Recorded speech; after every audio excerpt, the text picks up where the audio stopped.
Show me your papers right now, man. I'm not going anywhere until I see proof of status. I'm a U.S. citizen born in Texas. Here's my driver's license and Texas bar card. That don't mean to me. Hands where I can see them. Step back from the vehicle now. This is racial profiling. I will sue you in ICE for every penny. I've already beaten you once. You're under detention. The Fresh Mart on Lindell Avenue is bustling at 10:45 a.m. on a Saturday. It's that specific kind of Minnesota spring, the kind that teases you with warmth but keeps a crisp, biting edge in the air. Sunlight glints off the chrome of shopping carts like scattered diamonds across the asphalt. Victoria Benjamin is just another mother in the crowd. She's in her weekend uniform, yoga pants, a light fleece jacket, hair pulled back in a practical bun. She's loading bags of organic apples and sourdough bread into the trunk of her rental car. Her 8-year-old son, Alex, is mid-sentence, debating the merits of pepperoni versus cheese pizza for lunch. Her 6-year-old daughter, Jaime, is already sneaking a grape from a bag, her small face lit with the simple joy of a weekend errand. It is a scene of utter domestic normalcy, except for the black, unmarked SUV that has been idling 3 rows back for the last 10 minutes. Victoria doesn't notice the SUV until the doors fly open. 3 men step out. They aren't wearing uniforms, but they are wearing tactical vests. Across the chest of the lead man, in bold, yellow block letters, is the acronym ICE. Victoria feels a cold shiver that has nothing to do with the Minnesota wind. She is a 15-year veteran of the Texas State Bar. She is a woman who has spent her life reading courtrooms, depositions, and hostile witnesses. She knows the tactical spread when she sees it. Agent Dwight Palmer leads the approach, his hands hovering near his belt. Agents Kowalski and Briggs fan out, flanking her rental car, effectively boxing her in against the open trunk. "Afternoon," Palmer says. His voice is flat, bureaucratic, and devoid of any human inflection. "Immigration and Customs Enforcement. We're conducting a compliance check in this area. Need to see some identification and proof of legal status." Victoria straightens her spine. She doesn't stop loading the groceries, but her movements become slow, deliberate, the way you move around a predator. "I'm a licensed attorney, Texas State Bar," she says, her voice echoing with a level of authority that usually makes prosecutors blink. "My identification and my bar card are in my wallet, inside the vehicle. I'm happy to provide them once you articulate the reasonable suspicion for this stop." Palmer's eyes harden. He doesn't look at her face. He looks at her skin. "Everyone's a lawyer on Saturday morning," he sneers. "I didn't ask for a legal opinion. I asked for papers. Step away from the vehicle. If you're ready to see institutional racism taken down, like this video and drop a comment telling me where you're watching from. And if this is your first time here, hit that subscribe button right now because you won't want to miss tomorrow's story of people messing with the wrong professional and finding out the hard way." Alex has stopped talking about pizza. His small hand reaches out and grips the sleeve of Victoria's jacket. Jamie, sensing the predatory energy of the 3 men, presses her face into Victoria's leg, her small frame beginning to tremble. "Mama?" Alex whispers. The confusion in his voice is a knife to Victoria's heart. "It's okay, baby," Victoria says, never taking her eyes off Palmer. "Stay right there." She turns back to the agent. "Agent Palmer, I see your badge number is 4791. You are currently detaining a U.S. citizen without probable cause. I am going to reach into my purse on the passenger seat to retrieve my Texas driver's license. Do I have your permission to move?" "I told you to step away from the car," Palmer shouts. The sudden volume makes Jamie scream. "Don't reach for anything! Hands where I can see them!"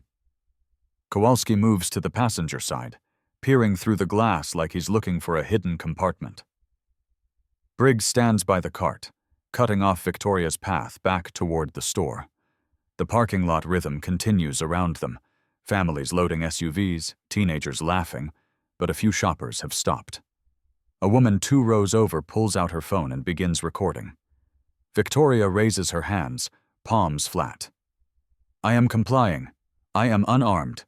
My name is Victoria Benjamin. I am a citizen of the United States, born in Houston, Texas. My children are citizens. You are violating the Fourth Amendment of the Constitution. Palmer doesn't care about the Constitution. He cares about the win. He reaches out, grabs Victoria's wrist, and twists her arm behind her back. The sound of the handcuffs ratcheting shut is a sharp, metallic clack, clack, clack that echoes across the parking lot. "Mama! No!" Alex screams, lunging forward. Briggs steps in his way, putting a heavy hand on the 8-year-old's shoulder to shove him back. "Don't touch my son!" Victoria roars, her lawyerly composure finally fracturing into motherly rage. "You have no right! This is an unlawful seizure!" "Save it for the processing center," Palmer says, shoving her toward the SUV. "We'll see how citizen you are once we run your prints." They load her into the back of the SUV. Through the tinted glass, Victoria watches the most heartbreaking scene of her life. Her children standing alone in a parking lot, surrounded by bags of groceries, as a store employee rushes over to try and comfort them. Her rental car is left wide open, the trunk gaping, her life scattered on the pavement. The interior of the ICE SUV smells of stale coffee and industrial cleaner. Victoria sits in the back, her wrists aching from the overly tight cuffs. Palmer and Kowalski are in the front seats. They think she's just another terrified pickup. They think she doesn't understand the language of the system. They are catastrophically wrong. Victoria closes her eyes and activates the recorder in her mind, the one she used to memorize witness statements in high-stakes trials. She slows her breathing. She listens. "That's 3 this week from this zone," Kowalski says, leaning back as he steers the vehicle toward the highway. His tone is as casual as if he's talking about a fishing trip. "Should put us over the quota for the month. Sarge was breathing down my neck about the numbers." Palmer grunts, checking his phone. "The commander wants aggressive enforcement in these neighborhoods. Easy numbers. They don't usually fight back like this one. She's got a mouth on her." "They all say they're citizens when the cuffs come out," Kowalski laughs. "But the stats don't lie. We hit this zip code, we get our bonuses. Simple as that." Victoria feels a surge of icy adrenaline. Quota. Easy numbers. Hit this zip code. They weren't just profiling, they were operating under a systemic, incentive-based program that targeted minority neighborhoods to satisfy administrative metrics. She catalogs the time. 11:12 a.m. She catalogs the route, heading northeast toward the processing facility. She records Palmer's casual dismissal of her rights in her mental ledger. This wasn't just a mistake anymore. It was a conspiracy. Do you think federal agents should face automatic termination and personal liability when they admit to using quotas to target specific neighborhoods? Drop a yes or no in the comments right now. I want to see how many of you think the law should apply to the people wearing the badges. The facility is a low, concrete block building surrounded by razor wire. It is the architectural equivalent of a soul-crushing sigh. Victoria is marched inside, her hands still bound. She is stripped of her belongings: phone, car keys, the wallet that contains the very proof they claimed to want. An agent named Phillips, whose name tag is slightly crooked, sits behind a computer. He doesn't look at Victoria. To him, she is just file number 8821. "Name," Phillips drones. "Victoria Benjamin. I have requested my attorney 3 times. I have requested you verify my Texas bar membership. I am a government official of the state of Texas." Phillips sighs, finally looking up. "Look, lady, we're busy. We'll get to your verification when we're done with the intake. Standard procedure." "Standard procedure does not trump the Bill of Rights," Victoria says, her voice dropping into a low, dangerous register. "Under Terry versus Ohio, you lack reasonable suspicion. Under the Fourth Amendment, this is an illegal seizure. Every minute you keep me here is another 0 on the check the Department of Homeland Security is going to have to write me." Phillips blinks. He looks at Palmer, who is leaning against the doorframe, smirking. "She's a live one, Phil," Palmer says. "Thinks she's in a TV show." They put her in a holding cell. It's 8 by 10 feet with a metal bench and a humming fluorescent light that flickers every 4 seconds. Victoria sits with her back perfectly straight. She doesn't cry. She doesn't beg. She does what she was trained to do at one of the top law schools in the country. She builds a case. 11:45 a.m. Denial of counsel. 12:15 p.m. Continued detention after providing verbal identification. 1 p.m. Emotional distress inflicted upon minors. 1:30 p.m. Overheard admission of quota-based targeting. She stays in that cell for 3 hours and 42 minutes. At 2:52 p.m., the heavy steel door groans open. Agent Phillips is standing there, but his bored expression is gone. He looks like he's just seen a ghost. Behind him, a man in a suit, a supervisor, is holding Victoria's wallet with 2 fingers, like it's a live grenade. "Miss Benjamin," the supervisor says, his voice cracking. "There's been a misunderstanding. Your credentials have been verified. You're free to go." Victoria doesn't move. She looks at the clock on the wall. "A misunderstanding involves a coffee order, sir. This was a federal kidnapping. I want the names and badge numbers of every agent who touched me, every agent who processed me, and the name of the commanding officer who authorized quota-based enforcement in Lindell Avenue today." The supervisor pales. "We can discuss this in my office." "No," Victoria says, standing up. "We will discuss this in a deposition. Hand me my property." Victoria steps out of the facility into the late afternoon sunshine. Her mother, Dorothy, 73 years old, a veteran of the 1960s civil rights marches in Houston, is waiting in a taxi. Dorothy's face is a mask of suppressed fury. When Victoria reaches her mother's house, Alex and Hamie collide with her like 2 small, heat-seeking missiles. They are sobbing, clutching her waist as if she might vanish again. Victoria kneels on the floor, holding them, her own tears finally breaking through. "I'm here," she whispers into their hair. "Mama's here, and I promise you, those men are never going to do this to anyone ever again."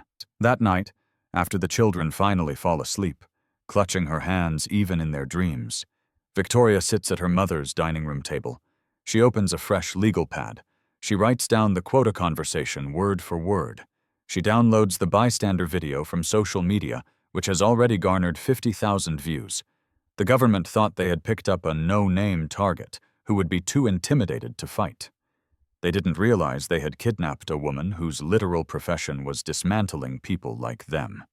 2 weeks later, Victoria walks into the offices of James Whitfield. Whitfield is a legend in the civil rights world, a man who has taken on police departments from New York to LA and won. He reads Victoria's notes.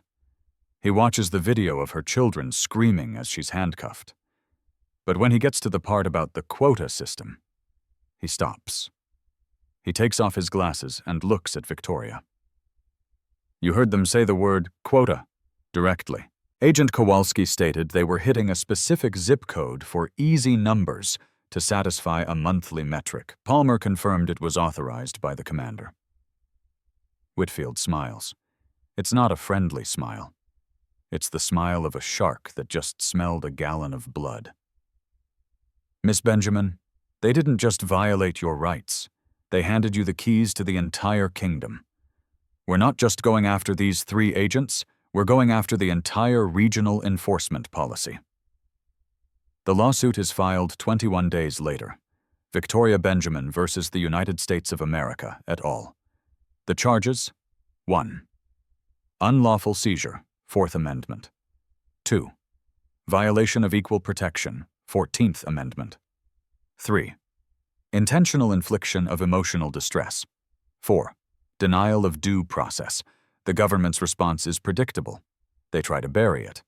They offer a nuisance settlement of $75,000. Victoria laughs and signs the rejection paper before the ink on the offer is even dry.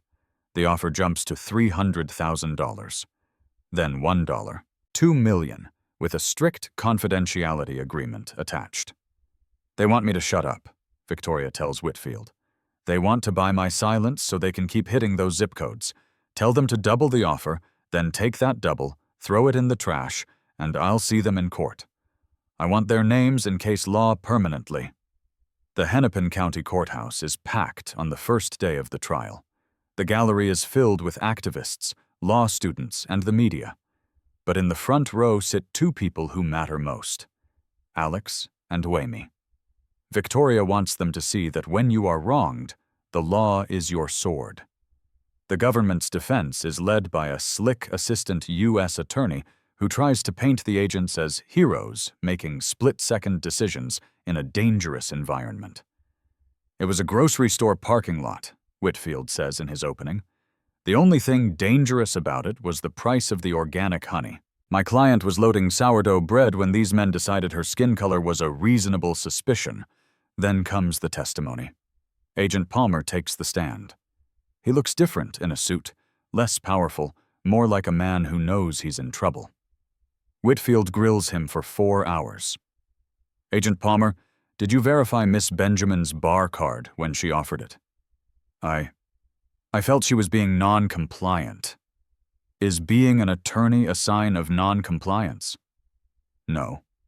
"Did you have any intelligence suggesting a crime was being committed?" "We were in a high-activity zone." Whitfield pounces. "And what made it high activity? Was it the crime rate, or was it the demographics?" Palmer stutters. Whitfield then plays the video, not the bystander one, but the SUV dashcam audio that they recovered during discovery. The agents had forgotten to turn it off for the first 5 minutes of the drive. The courtroom is silent as the speakers crackle to life. "Should put us over the quota for the month. Hit the minority neighborhoods for the easy numbers." The jury gasps. One woman in the front row covers her mouth with her hand. Victoria looks at the defense table. The agents are staring at their shoes. Next, Victoria calls Dr. Patricia Nwosu, a child psychologist. She presents drawings made by Alex and Jaime in the weeks following the arrest. One drawing shows a stick figure, Victoria, in a cage. Another shows 3 giants with yellow letters on their chests, stepping on a pile of apples. "These children didn't just lose their mother for 4 hours," Dr. Nwosu testifies. "They lost their sense of safety in the world. They learned that the people who are supposed to protect them are the ones who will snatch their mother away while she's buying them lunch. That is a trauma that doesn't wash away with an apology." Finally, Victoria takes the stand herself. She doesn't speak as a victim. She speaks as an officer of the court. She details her 15 years of upholding the law. She describes the irony of being a woman who fights for justice being denied it in front of her own children. "I have spent my life believing that the law is a shield," Victoria tells the jury, her voice echoing with a quiet, devastating power. "But on that Saturday morning, these men used it as a club. They didn't see an attorney. They didn't see a mother. They saw a number to help them reach a bonus. They gambled that I wouldn't have the resources to fight back. They gambled wrong." The jury deliberates for 5 days. 5 days of tension that vibrates through the hallways of the courthouse. On the 5th day, the call comes in. Verdict reached. The courtroom is so quiet you can hear the mechanical ticking of the wall clock. Judge Andrea Thornton, a woman known for her no-nonsense approach, reads the form. On the count of unlawful detention, guilty.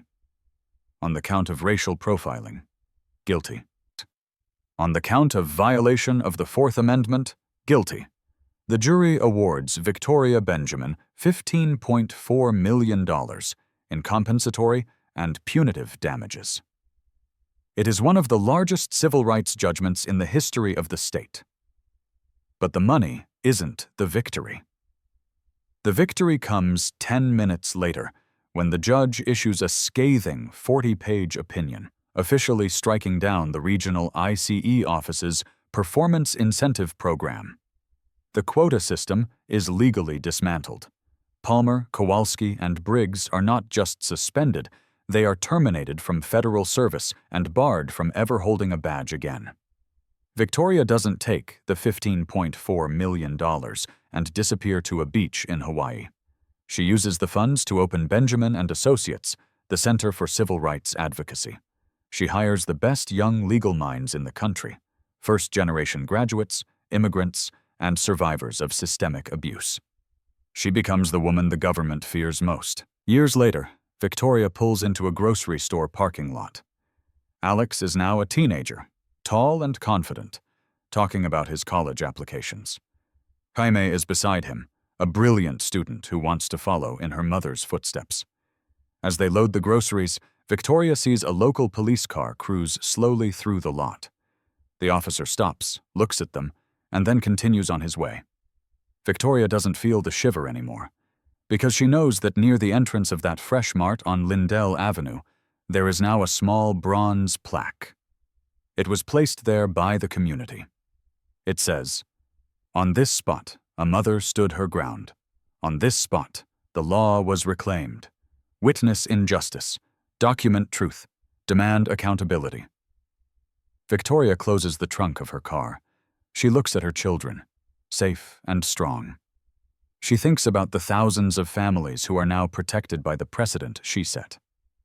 The agents thought they were picking up an easy number. Instead, they picked up a revolution. If this story moved you, smash that like button and share it with someone who needs to hear that one person can change a corrupt system.